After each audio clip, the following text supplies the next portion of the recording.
Друзья, добро пожаловать в Среднюю Азию. Сегодня я отправляюсь в кишлак, который находится высоко в горах. В чем особенность этого кишлака? 6 месяцев в году люди находятся в заперти. Добраться до него можно только на тяжелой спецтехнике. Небольшая остановка. Перекур.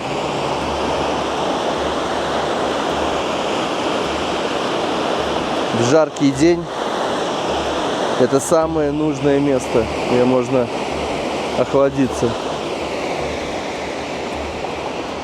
Так, нужно добраться до Гелона, 9 километров. Там пересаживаюсь на вездеход и едем дальше. Надо спуститься вниз к речке, потому что все лицо пыльное. Хотелось бы умыться. А если вы спустились совсем близко к воде, то вы почувствуете этот холод. В такой воде я бы не смог купаться, она очень холодная, прям ледяная. Чувствуется, что это растаявший снег.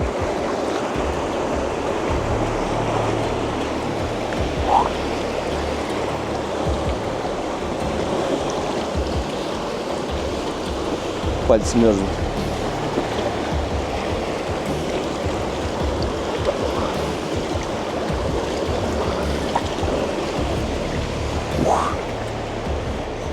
Холоднее только лед в холодильнике. Я в Гелоне. Здесь прохладно. Солнечно, но уже прохладно. А к кишлаку подведен асфальт. Такое хорошее дорожное полотно.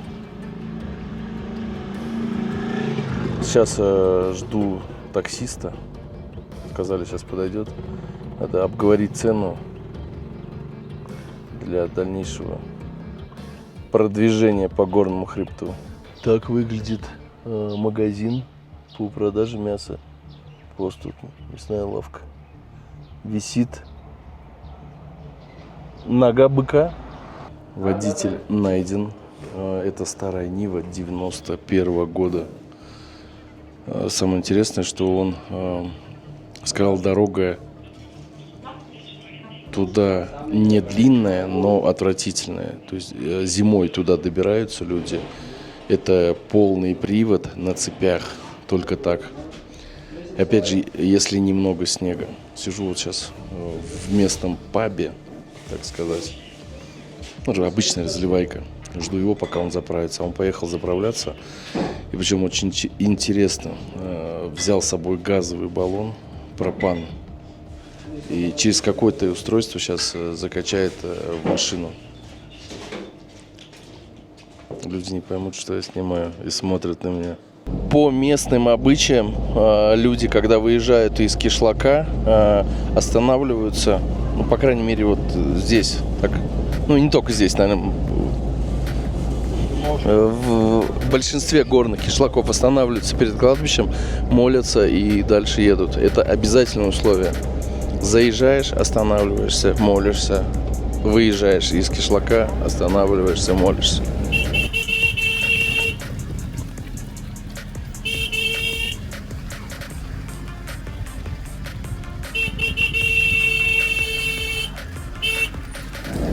Возвращаемся на ту развилку, где было написано Куль и Гелон. Нам нужно, оказывается, ехать в сторону Куля. Экстремальное горное вождение. Непривычно сидеть, когда ты не водитель, но сзади, в горах. 99% населения в этих кишлаках таджики. Поэтому очень часто слышна таджикская речь. Говорят, что здесь самый вкусный мед и самое вкусное мясо в горах.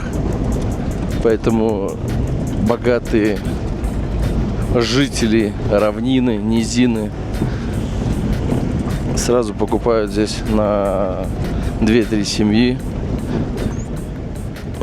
бычка.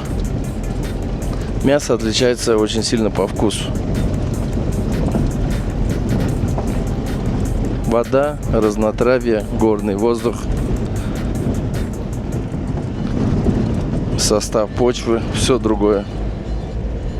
Впереди военный Урал идет, поэтому придется подышать чуть-чуть пыли. А чуть-чуть пыли в горах не бывает.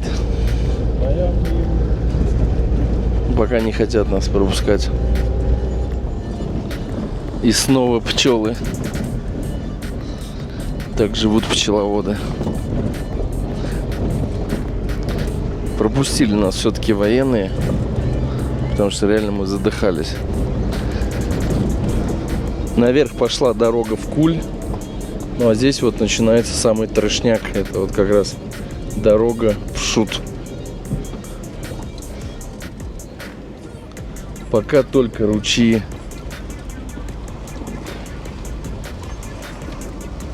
Но для легкового транспорта уже здесь проблемно. Так, проезжаем реку.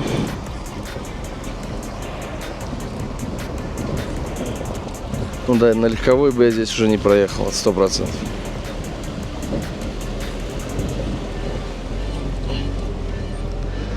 Здесь только не ВАЗ. Эту дорогу люди делают своими руками, то есть силами кишлака.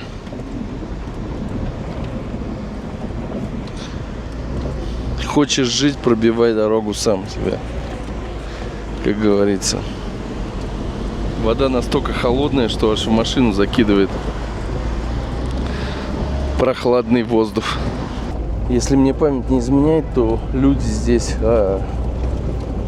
жгли покрышки на больших камнях, нагревали, потом кололи камень. И с помощью бульдозера, опять же, бульдозер работает, покупался за счет кишлака.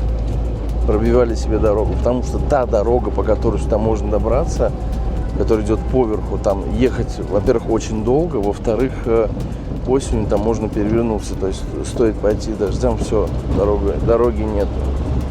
Это тоже не дорога, это можно назвать направлением, но оно хотя бы есть сейчас. Ну, получается, тут не только зимой на полном приводе, тут и летом. Ни одна легковая машина здесь точно не пройдет. Ну, или на танке надо ехать. Раньше люди в этом кишлаке на санках вытаскивали больных, то есть высоко в гору, туда, куда могла подойти техника. Но это прям тяжело больные. А так здесь лучше не болеть и иметь хорошее здоровье.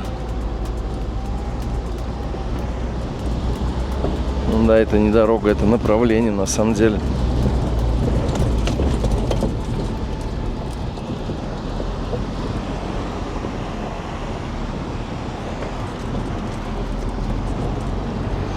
Это вот все с помощью бульдозера они разгребают потихонечку.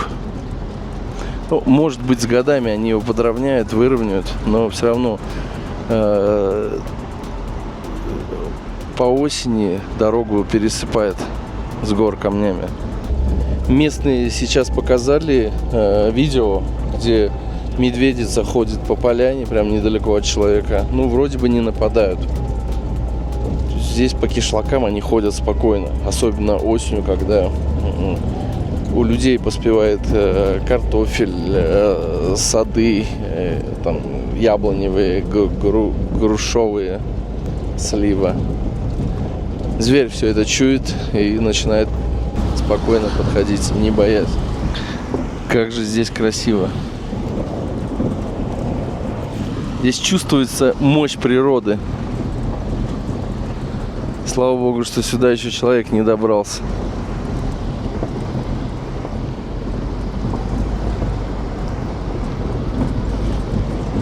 Здесь такая первозданная красота. Кажется, ни одна легковая здесь не поднимется. Только полный привод. Вот мы сейчас еле поднимаемся, а если к этому еще добавить снег и грязь, то тут очень весело. Я не знаю, угол, наверное, под 50 градусов сейчас. Слушай, ну дорога здесь жесть, конечно.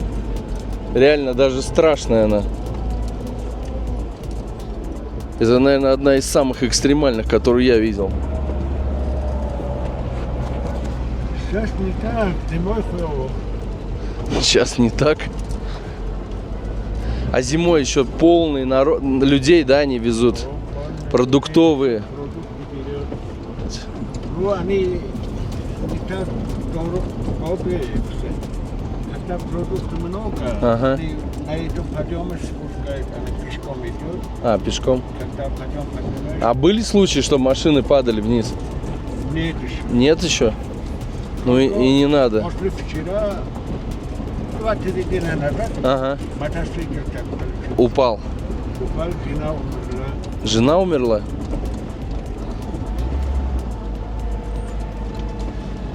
Жена с мужем. Я так слышал. Ага. У них дочь уже почти замужем, уже взрослая. Хотели давать замужем, девчонка не хотела. Из дома вещи убегали. Потом они, муж и жена, Искали ее. его. Пришли в наш поселок, попросили, мы сказали, что нет там. Обратно вечером, ночью уехали, где-то здесь. И упали, да? Да, мотоциклом авария получился, она прямо на речке. Речка же большой. Ну, у нас... Мунаввар, который называется Мунаввар, оттуда нашли его тело.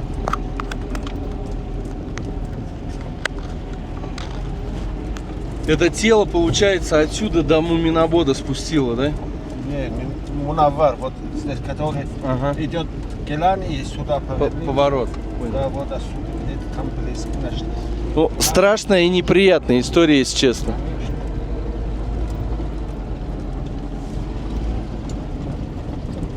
Дочка, наверное, теперь себя винить будет в этом. Звонит будет, то у вас не знаю, у нас даже не трогает. Вот кого хочет, как хочет, допустим, замуж или будет жениться, мы наши поселки против не приходят. Кого захочет, То есть сама выбирает. сама выбирает. Я бы ни за какие деньги осенью здесь не поехал по этой дороге. Это какая-то дорога смерти. Мне даже как водителю страшно здесь. Я прекрасно понимаю, что здесь не все хорошо.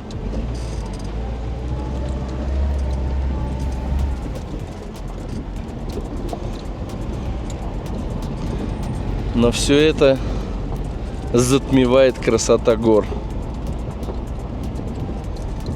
Воздух прям прохладный стал. Если сейчас встречка появится, здесь даже карманов нету, чтобы разойтись.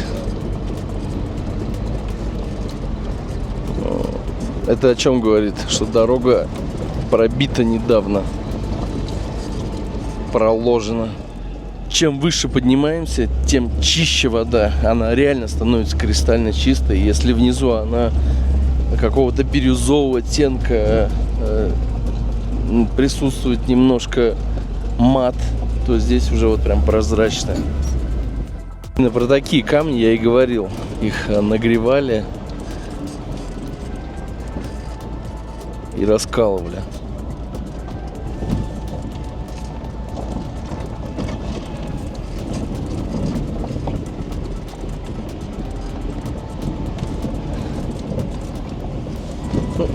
Крузак здесь точно пройдет, УАЗик пройдет. Полный привод и высокие машины здесь пройдут. Это вообще что-то прям, я не знаю, 60 градусов угол. Здесь реально страшно. Если покатишься, уже не остановишься. Никакие тормоза тебе не помогут. Самый сильный подъем. Вот это, да? Самый сильный и самый страшный. А население в Шуте увеличивается или уменьшается? Не знаете? Это очень опасная дорога. Очень. И теперь вот бешеный спуск. Градусов под 50. Вот одно неправильное движение. Все машины-то, в принципе, старенькие катаются. Там, я не знаю, или тормоза полетели, или шланг лопнул. Все. Жизнь на волоске, как говорится. Вода здесь еще холоднее. Остановился на 5 минут. Машина чуть-чуть подустала. Видно, какой сильный наклон здесь реки. Течение быстрое.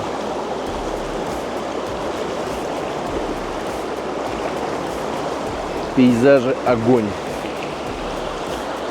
И где-то, наверное, здесь Мишка сейчас стоит сверху и наблюдает за куском мяса. Старушка Нива. Смотрите, даже резина какая. Алтай шина.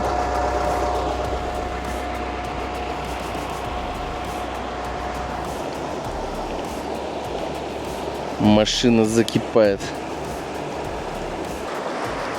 Водитель говорит, что здесь самая вкусная рыба. Вот здесь вот прям видно скорость течения. Наичистейшая вода, наивкуснейшая рыба. Не жизнь, а сказка. Птицы аж заливаются здесь. Ну а мы сейчас, как обычно, делаем красивые кадры.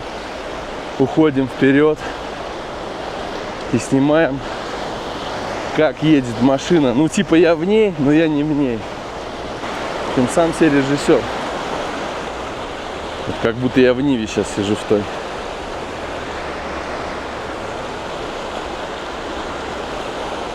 Не, молодец, Нива прет, тащит прям. Не зря ее любят охотники, лесники. Машина четкая, как танк. Красивый кадр по земле.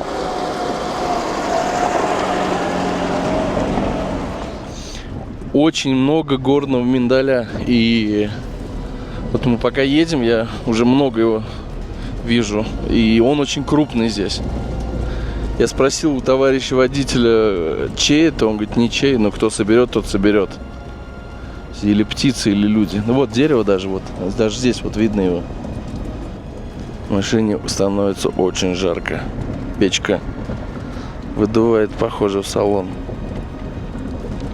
Говорят, что в том году, это в Гелоне было, да? В Гелане, в Кишлаке, в горах спускался снежный барс и завалил несколько быков.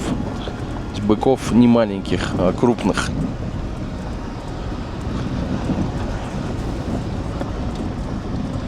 Потому что эта территория охраняется, во-первых, очень много военных, рядом граница с Таджикистаном. Соответственно, стрелять здесь, может, и стреляют, но очень мало. Такая подконтрольная территория. Животным здесь рай и благодать. Уже дорога более-менее ровная, если можно так назвать.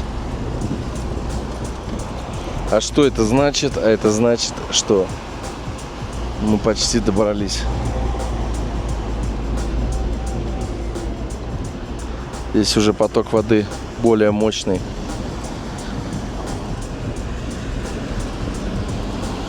И шумный.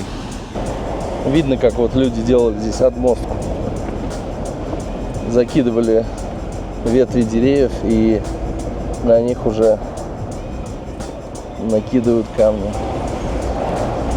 Здесь как будто кондиционер кто-то включил, прям аж приятная прохлада. Я, наверное, рано сказал, что все хорошо с дорогой. Еще не очень. Ну, на Ишаках здесь точно можно добираться, в принципе. Но это на Ишаке будет долгий путь. Еще один подъемчик жесткий. Я вот всегда боюсь, в Ниве сидишь сзади, а у нее же получается передние, только двери открываются. Ну, мало ли что там, она покатится, выпрыгнуть. А сзади ты все, получается, закован. Ой, что тут пересыпало, да? Или поворот?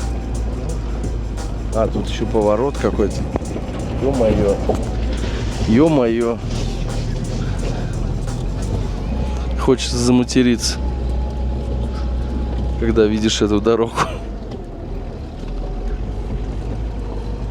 Ё-моё.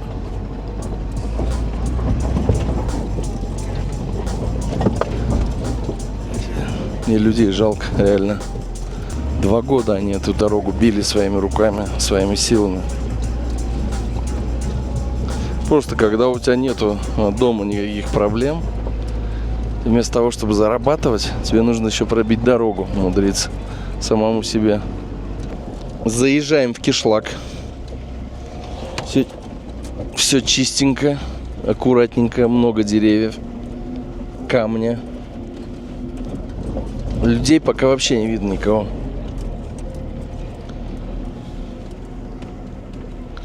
Глиняные постройки. Ой, вот с этой стороны очень красиво сделано так. Очень красиво побелили, или я не знаю, что они сделали, прям реально красиво.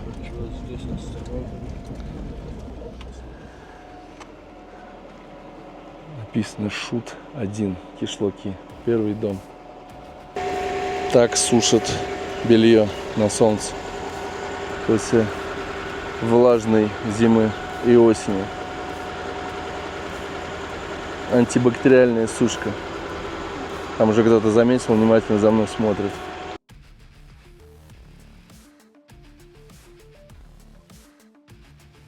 Гробовая тишина. Здесь нельзя зайти незаметным. По-любому уже все видят, но просто не выходят. Все равно кто-нибудь сейчас выйдет и задаст вопросы. Кто ты и что ты здесь делаешь? Вот так выглядят сараи для скотины. Это камень, глина. Я так понимаю, это центр. Местный водопровод. Центр кишлака 10/10. Попросил пацана провести нас в мечеть местную. Стараюсь всегда зайти в такие заведения, если есть возможность. Ну, интересно всегда посмотреть. Будь то церковь, мечеть. Слушайте, как птички поют. И птичек очень много. Девушки сразу начинают убегать.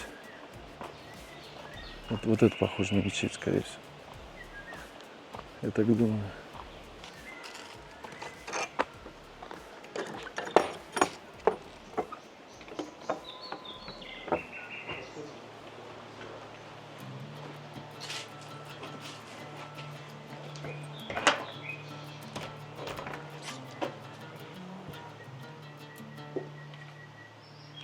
Света здесь нету. А в пятницу в намаз тоже света нет? Без света всегда, да? То есть люди здесь молятся в темноте. Так вот. А сколько человек? Много ходит человек в мечеть? Около 50 человек ходит в мечеть по пятницам. Используют свет из окон и открытые двери. А как тебя зовут? Джума Муро? Джума Муро. Джума Муро проводник. Сейчас отведет к старшему этого кишлака. Спросил, есть здесь магазин хоть один? Вообще ни одного магазина нет. То есть здесь все, что есть дома, есть. Все остальное из других кишлаков можно закупиться. 10 минут прогулки по кишлаку, увидел всего 3 человека. Один ребенок, один проводник и одна женщина. Ну и вот еще бабушка там впереди траву откуда-то принесла. Сейчас поднимаемся выше по уровню в другой кишлак.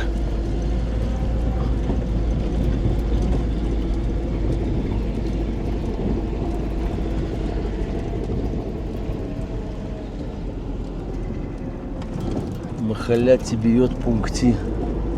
Медпункт — это вот как раз таки вот это железный гараж маленький. Ну, опять, наверное, там есть какая-то номинальная единица, которая может выдать там таблетки обезболивающие. Сейчас рассказывали историю интересную тоже. То есть до сих пор есть такие кишлаки в Узбекистане. Женщину везли, у женщины был аппендицит, не смогли довезти, везли ее на ишаке, потому что нет дороги. Умерла, пока привезли, и обратно повезли. Здесь разорвалось у нее, не дожила до операции. Спросил, чем занимается, как он зарабатывает деньги? Картошка, скотина. А есть желание уехать отсюда у него? Или здесь хочет быть? Их деревне, наверное, когда-то давно место дали, чтобы другом месте жили. А они сами не хотят, да? Не, они вообще-то уехали, потом сколько людей обратно приехали. То есть из-за тяжелых условий эту деревню пытались расселить.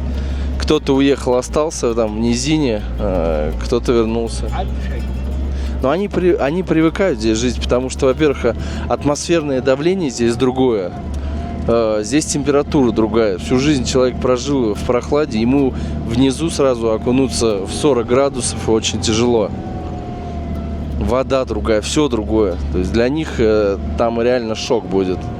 Во-первых, здесь, сами видите, людей нету.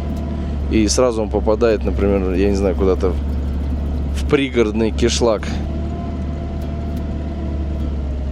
Для них это будто ты попал на день города.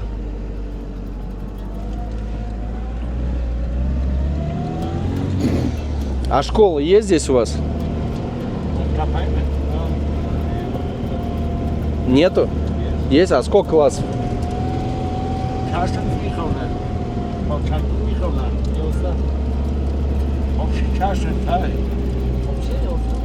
Не, чанта. А я купил дома. А сколько? Не, а классов сколько в школе? Я чау там, а?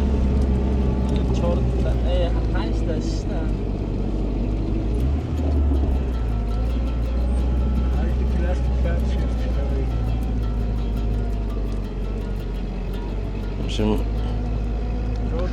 по классам мы не разобрались, но понял, что в классе по 5-6 человек есть.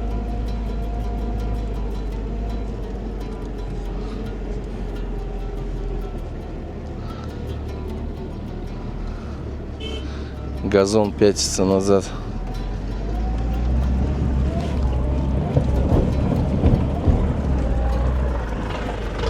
Это примерно 50-60 человек учатся. А мы поднимаемся еще выше.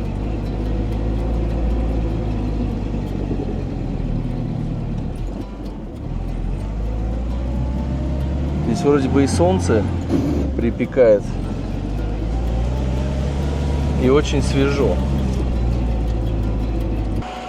Приехали к дому, но здесь советуют от машин далеко не отходить, потому что здесь есть собаки. А собаки здесь такие, реально серьезные. Пытаемся вызвонить, высигналить хозяина. Вон она, одна привязана. Они молча подбегают, кусают и все. Хозяин встретил, сразу провел нас вот в такую столовую. Столовая это или место, где встречать гостей. Сразу за стол. Там окно. Там тот самый ГАЗ-66. Температура здесь такое ощущение, что работал до нашего прихода кондиционер. Очень прохладно. То есть толщина стен зимой позволяет сохранять тепло, которое внутри, а летом сохранить прохладу. То есть все четко вымерено временем. Кстати, на входе увидел женщина, месит тесто. Скорее всего, лепешки сейчас будет делать. Люблю я этот процесс. Неделя прошла, как раз вот эту историю мы обсуждали, пока ехали. Это как раз вот где развязка на Куль и Гелон. Сюда уже ночью возвращались они. Не остались в деревне и там с обрыва упали. Муж остался живой, а женщина погибла.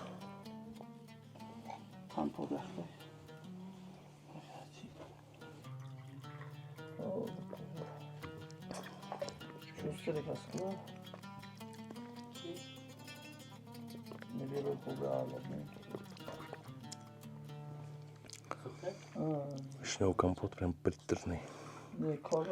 Очень-очень сладкий. Но вкусный. Прям такой концентрат. В общем, мой самый любимый компот это вишневый. На данный момент население получается в этом кишлаке внизу, да, Икюз, Да. 200 человек, каждый год плюс до 20 человек прибавляется. То есть нету уменьшения, наоборот, прибавляется. Сотовой связи здесь нету. Если нужно куда-то позвонить, это нужно подняться еще 500 метров выше. То есть мы приехали, получается, в Шут, еще выше поднялись, и чтобы позвонить, нужно еще выше подняться. Скорой помощи по факту нету. Она есть, но ее нету. То есть, чтобы вызвать скорую, нужно позвонить в Китаб. Естественно, пока она с Китаба сюда доберется, это полдня здесь можно уже прикапывать любого человека. То есть, если это что-то срочное, все, будь добр прочитать молитву. Дорога была закончена в прошлом году, и помогали деньгами на солярку скидываться этот кишлак, Куль и Гелон. То есть вот 3 кишлака скидывались. Сами жители скинулись, чтобы пробить сюда дорогу. И пробили. Единственная просьба у Курбанкуля – это чтобы здесь установили вышку сотовой связи, потому что реально очень проблема. И он просит, я не знаю, как просит достучаться до Хакима, до государства, чтобы им дали без аренды бульдозер на 10 дней, чтобы выровнять эту дорогу. Потому что просто так никто бульдозер не дает, а аренда очень дорогая. Для них это неподъемная сумма. А сколько стоит аренда один день бульдозер? Бульдозер нет, чайон. Экскаватор. Экскаватор и один КамАЗ. Это все нужно, чтобы 10 дней нужно, чтобы разровнять, отдолбить все лишнее. А сколько это по деньгам стоит все?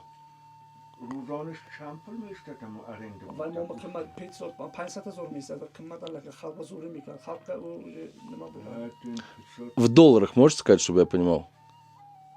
Доллар почти 3000 долларов. 3-4 тысячи долларов. Это получается 3 техники, солярка. То есть 3-4 тысячи долларов хватит, чтобы вам добить дорогу до конца и спокойно в зимний период ездить хотя бы.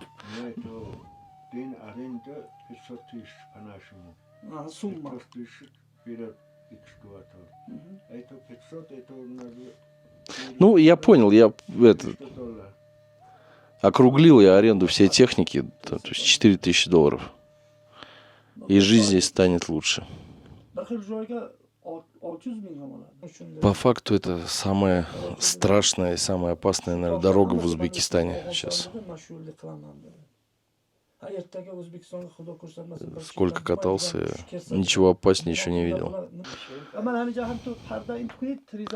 Как раз вот эти 2 опасных подъема, про которые мы и говорили, они и нуждаются в том, чтобы с помощью экскаватора убрать их. Потому что зимой там машина начинает вылетать. Основные силы должны быть направлены на... После открытия дороги, дословный перевод, машина 2-3 раза в неделю сейчас вот ходит. До этой дороги было такое, что 6 месяцев даже ишаки отсюда не выходили. из этого кишлака. 6 месяцев. Но это в основном зимний период. Вот когда начинается снегопад, весна, грязь, поздняя осень. То есть 6 месяцев люди живут без сотовой связи, без телевизора, друг к другу ходят, рассказывают рассказы и любуются природой. По старой дороге, если взять 18-19 год, больного несли 30-35 человек 2-2,5 часа. То есть одни на носилках несли. По очереди менялись всем селом. Сейчас, в связи с тем, что эту новую дорогу пробили, расстояние уменьшилось километров на 15. Ну, опять же, пробили, а вот проблема эта осталась с 2 поворотами. Основной вид заработка. Скотина и картофель, да? Красный у вас здесь картошка. Ну, а с каждым годом жизнь легче становится или нет? Лучше стало?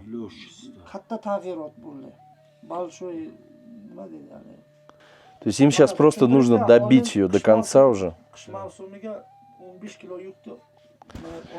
Вот что делает просто дорога. То есть кто-то радуется новой машине, а кто-то радуется просто дороге. До того, как они построили дорогу, 3 года этот человек пытался достучаться до высшего руководства, ну, чтобы помогли с дорогой. Ну, в ответ ему говорили: зачем тебе это нужно? Рассказывает, как тяжело сюда притащить это все. Стройматериалы. У меня вопрос, как они живут без магазина? То есть все, что купили, развезли по домам, каждый сам себе? Вот как у них дорога открылся, сейчас у них легко стало. Вот дешевле, чем Шахрисабза, у нас дешевый магазин. То есть они с Гилана все возят? Гилан дешевле, чем Шахрисаб, Гилан дешевле. Они сейчас поедут из Гилана продукт. Стройматериал. Все из Гилана везете Да, сюда? да. Бензин тоже? Хоть салат, хоть продукты, хоть домашний. Вот. То есть поэтому, в принципе, они пробивали дорогу к Гилану? رفت آمدش گویی 44 کیلومتر گویی Вот. до 180 километров До рafт آمد. Шахрисабза 180 километров. А Гилан Сколько? Туда-обратно 100. 42-44 километра. Ага. Туда-обратно. Ну да, тут им без вариантов нужно было эту дорогу пробивать. Пешком-то ехали. На себе тащили. То есть зимой даже опытные водители боятся сюда ехать. Конечно, у меня вот... Но мне сегодня страшно было вот этот затяжной подъем. Я просто понимаю, что я в Ниве сижу еще сзади. Если, ну, там шланг лопнет тормозной или сил не хватит покатиться назад, ты уже и не остановишь. Уже ничего не сделаешь просто. Здесь тоже все аккуратненько отшлифовано. Тот самый газон. Газон жизни. Ну, что-то проблема какая-то с колесом. Именно такая техника здесь нужна. Если честно, я в доме прям замерз. Там холодно. Хотел уже уходить, но хозяин говорит: подождите, там еда готовится. И вот сейчас слышу шкварчание. Что-то закинули в казан с кипящим маслом. А когда у вас свадьба в кишлаке проходит, всем кишлаком про это идет? Все приходят на свадьбу или нет? Весь кишлак. Это обязательно.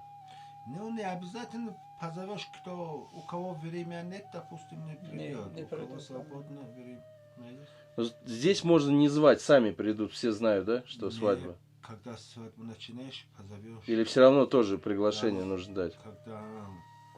А давно умер он? 5 лет назад? В этом кишлаке умер мулла. А кто проводит намаз пятничный? Кто-то приходит? Да. Из другого кишлака приводит и уезжает.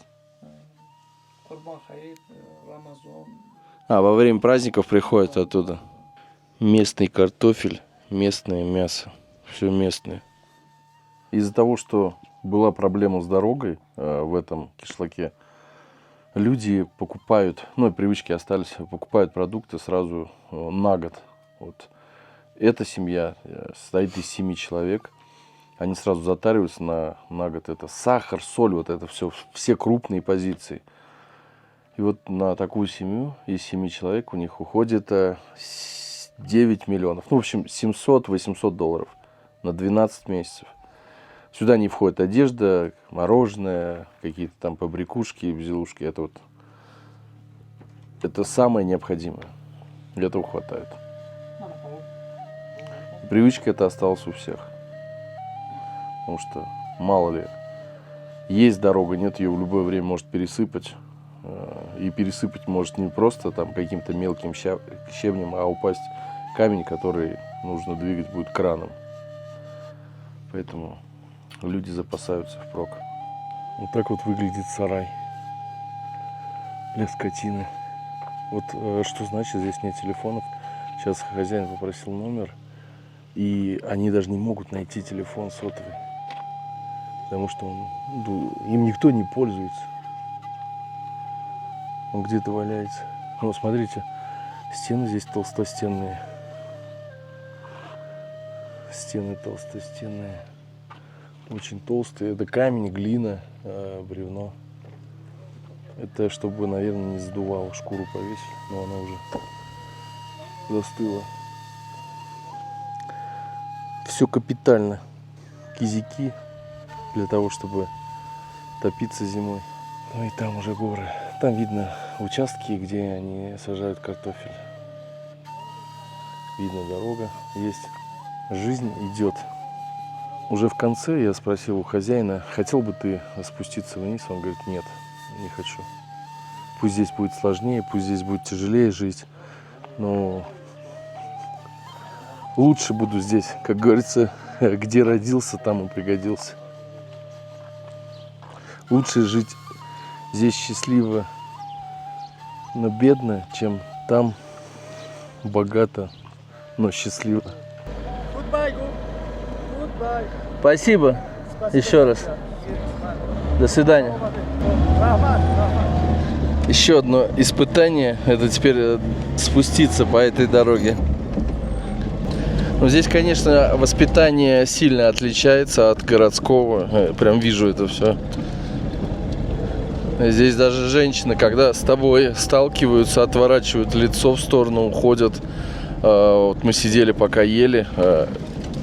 Еду даже не женщины приносили, а дети, пацаны. То есть даже дверь никто не открывает, просто постучали. Хозяин встал, старший, открыл дверь, вышел, взял тарелки, опять, чтобы никакого соприкосновения взглядами там, и занес. Вот пацан откуда-то едет. Вот я вот сейчас постоянно моделирую ситуацию, а что будет, если тормоза откажут? На скорости пытаться, она начнет все равно разгоняться, перевернуть машину. Здесь можно так перевернуть, что ты внизу окажешься. И вот как вот притормозить здесь. А спуск здесь бешеный просто. В этом кишлаке 100% все таджики. В школе изучают несколько часов узбекский язык. И остальные часы таджикский. То есть здесь нет такого, что какой-то один язык. Прекрасное место. Приехать сюда дней на 15. Подумать о своей жизни. Поразмыслить. А вот и школа. Но странно, здесь нету точно столько учеников, потому что тут помещение 6/7. Получается 11 классов. Должно где-то сидеть 11 комнат как минимум, плюс учительская, плюс какая-то столовая. Или они по очереди сидят, Ну, не похоже, в общем. Здесь вот видно огородики, картофель начинает вылазить, яблоневые сады, груша, орех и что-то похожее на плющ ядовитый начинается. Вот этот вот промежуток они долбили вручную. Вернее, не вручную, а специальным таким трактором, у которого долбилка стоит, но жгли покрышки здесь большие. Прогревали камень, чтобы он треснул. Только полный привод.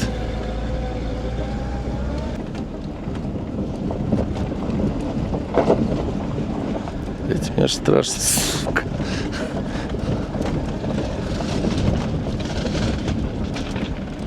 Вот видите, подвалило сверху добро. А раньше, когда вообще ничего не было, беременные возили на лошадях, на ишаках. Там часть рожениц не доезжала до больниц, чтобы родить. Ну, выкидыши. Проблема с плодом. Потому что это не дорога, это реально трешняк.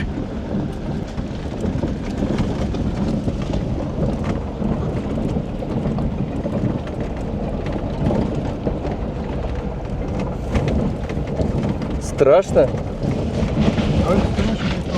Нет, вот это вот это вот жопное место вообще. Мне уже страшно, короче. Реально. Блядь, спускаться еще страшнее, чем подниматься. Как мы вообще сюда поднялись, я не могу понять. Да. За ручку. Я держусь одновременно за ручку, если что, выпрыгивать. Уж вариантов нет никаких. Попадаются такие участки, когда ты поднимаешься в гору и в конце уже начинаешь смотреть. Вон каклик побежал. Каклик. Как его называют?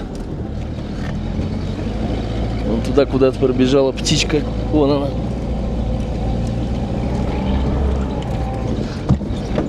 В общем, приходится смотреть, что там впереди капота. То есть слишком резкий уклон. Не дай бог, сейчас оттуда поедет какая-то машина. Все, задница будет.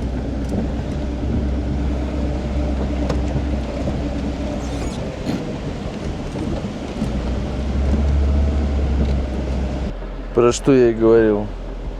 Нам сдавать надо, да?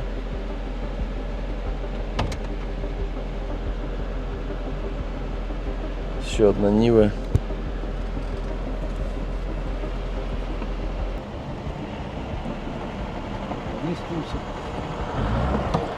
Нормально.